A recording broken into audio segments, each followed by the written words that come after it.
একদিকে মহুয়া মৈত্র বলছেন অমিত শাহর মাথা কাটার কথা, কিন্তু আসলে লজ্জায় কার মাথা কাটা যাচ্ছে জানেন? আসলে লজ্জায় মাথা কাটা যাচ্ছে তৃণমূল কংগ্রেসের নেতা মন্ত্রীদের, এবং লজ্জায় হয়তো মাথা কাটা যাচ্ছে তৃণমূলের সর্বোচ্চ নেতৃত্ব তথা মমতা বন্দ্যোপাধ্যায় আর অভিষেক ব্যানার্জি বা নয় কেন। প্রশ্ন উঠছে, আমার আপনার বাড়িতে যারা দর্শক দেখছেন, আমরা যারা সাধারণ মানুষ, তাদের বাড়িতে যারা তৃণমূলের নেতা মন্ত্রী নন, তাদের বাড়িতে তো সিবিআই ঘুরতে আসে না। আপনার বাড়িতে কখনো এসেছে সিবিআই?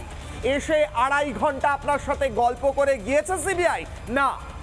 কিন্তু তৃণমূলের নেতা মন্ত্রীদের বাড়িতে তো যায়। এর আগে ইডি গেল জীবন কৃষ্ণর বাড়িতে, ঝাঁপ মারলেন পাঁকে। এবার সিবিআই গেল অতীনের বাড়িতে, অতীন বিপাকে। এমনটাই বলছেন সাধারণ মানুষ। অতীন ঘোষ আরজি করের রোগী কল্যাণ সমিতির সভাপতি হিসেবে কি করেছেন, কি রোল ছিল তার, এই সমস্ত কিছু নিয়ে প্রশ্ন সিবিআই এর, এবং দুর্নীতির তদন্তে উঠে আসছে অতীনের নাম। 2.5 ঘন্টা পর সিবিআই যখন বেরোলো, তখন অতীন কি বললেন জানেন? এই সমস্ত কিছু নিয়ে বিশেষ প্রতিবেদন, তারপর হাই ভোল্টেজ ডিবেট। দেখুন।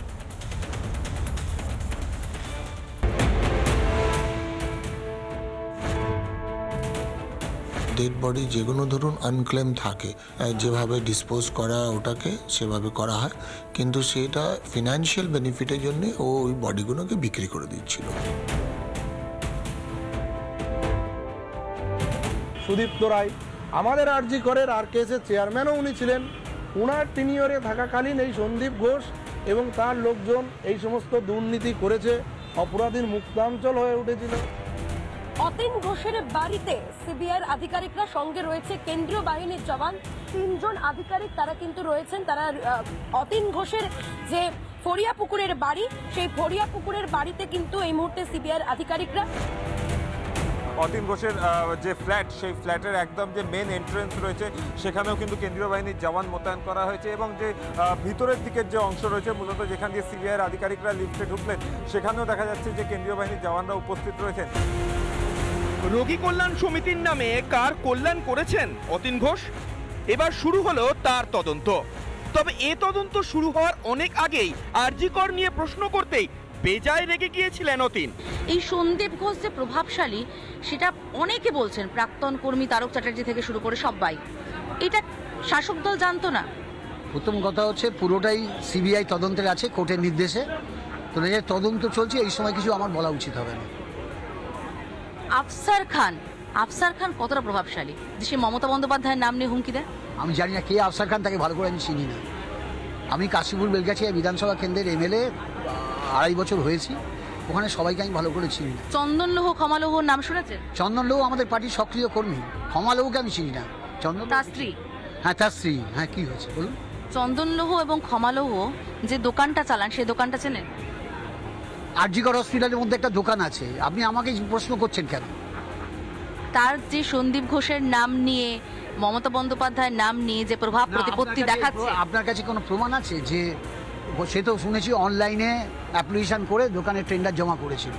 এবার টেন্ডার প্রক্রিয়ায় যদি কোনো ভুল ত্রুটি থাকে, সেটা দেখার দায়িত্ব হচ্ছে সিবিআই তদন্ত করছে। আর যারা টেন্ডার কমিটির মধ্যে ছিলেন, যারা অ্যালটেই ছিলেন, তারা রেসপন্সিবল হবেন। এই প্রশ্ন আমাকে করে লাভ নেই। এলাকার দায়িত্ব যার, তিনি শটান মুখ মুছে ফেলেছিলেন। সন্দেহের অবকাশ সেদিন নিজেই তৈরি করেছিলেন অতীন ঘোষ। এবার ঝুলি থেকে বিড়াল বেরোচ্ছে ধীরে ধীরে। কথায় বলে, যা রটে তার কিছু তো ঘটেই। আরজি করে অভয়ের নৃশংস মৃত্যুর পর বিচারের দাবিতে শুরু হওয়া আন্দোলন বারবার সরব হয়েছে দুর্নীতি ইস্যুতে। অভয়ের মৃত্যুর পিছনেও দুর্নীতির চোরা গলি আছে বলে অভিযোগ উঠেছে বারবার। আরজি করে যে মেডিকেল বর্জ্য নিয়ে প্রশ্ন উঠছে বারবার। হ্যাঁ, আরজি করে পুরোটাই তদন্ত চলছে। আপনি আমার কাছে এসে প্রশ্ন করছেন কেন? আপনি শাসক দলের প্রতিনিধি? শাসক দলের প্রতিনিধি মানে আমি সব প্রশ্নের জবাব তো দিতে বাধ্য নেই। যখন একটা তদন্ত চলছে, সিবিআই তদন্ত চলছে, তখন আপনি মিডিয়া ট্রায়াল করছেন কেন? আপনারা কি জানতেন যে এই ধরনের দুর্নীতি চলছে? জানার কথা নয়। আমি আরজি করে অ্যাডমিনিস্ট্রেটিভ বডির মেম্বার নয়, আর আমি আরজি করে রাজ্য স্বাস্থ্য দপ্তরের কোনো আধিকারিক নয়। ফলে রাজ্য স্বাস্থ্য দপ্তরের অধীনে কোন হসপিটালে কি হচ্ছে, এটা আমার জানার কাজ নয়। আপনি কি জানেন সন্দীপ ঘোষের দেহরক্ষী, তিনি মমতা বন্দ্যোপাধ্যায়ের নাম নিয়ে হুমকি দিয়েছেন? আপনার এই কোনো প্রশ্নের আমি আর জবাব দিতে বাধ্য নেই। এই কারণে যে আপনি এই প্রশ্ন করে আমার কাছে উত্তর চাইছেন, এই উত্তর আমি দেবো না, এর উত্তর সিবিআই তদন্ত করছে, পেয়ে যাবেন। এবার সেই দুর্নীতির তদন্তে অতীন ঘোষের বাড়িতে সিবিআই সরাসরি বাড়িতে তখন ছাইচাপা আগুনের খোঁজ আছে নিশ্চয়ই। সে অতীন ঘোষ যতই অস্বীকার করুন, যতই চটে যান না কেন। আপনি কি জানেন সন্দীপ ঘোষের দেহরক্ষী তিনি মমতা বন্দ্যোপাধ্যায়ের নাম নিয়ে হুমকি দিয়েছেন? আপনার এই কোনো প্রশ্নের আমি আর জবাব দিতে বাধ্য নেই, এই কারণে যে আপনি এই প্রশ্ন করে আমার কাছে উত্তর চাইছেন, এই উত্তর আমি দেবো না, এর উত্তর সিবিআই তদন্ত করছে, পেয়ে যাবেন। রোগী কল্যাণের নামে নিজেদের কল্যাণের এই বারবারন্ত জানতেন না মমতা বন্দ্যোপাধ্যায়, নাকি জেনে শুনে বাড়তে দিয়েছেন? অতীন ঘোষরা এহেন প্রশ্রয় পান কি করে? এর দায় এড়াতে পারেন নাকি মমতা? রিপাবলিক বাংলা। নানা ধরনের কন্টেন্ট দেখার জন্য লাইক করুন, শেয়ার করুন আমাদের ফেসবুক পেজ, সাবস্ক্রাইব করুন আমাদের ইউটিউব চ্যানেল। পাশাপাশি অন্যান্য ব্রেকিং নিউজের জন্য অবশ্যই চোখ রাখুন রিপাবলিক বাংলায়।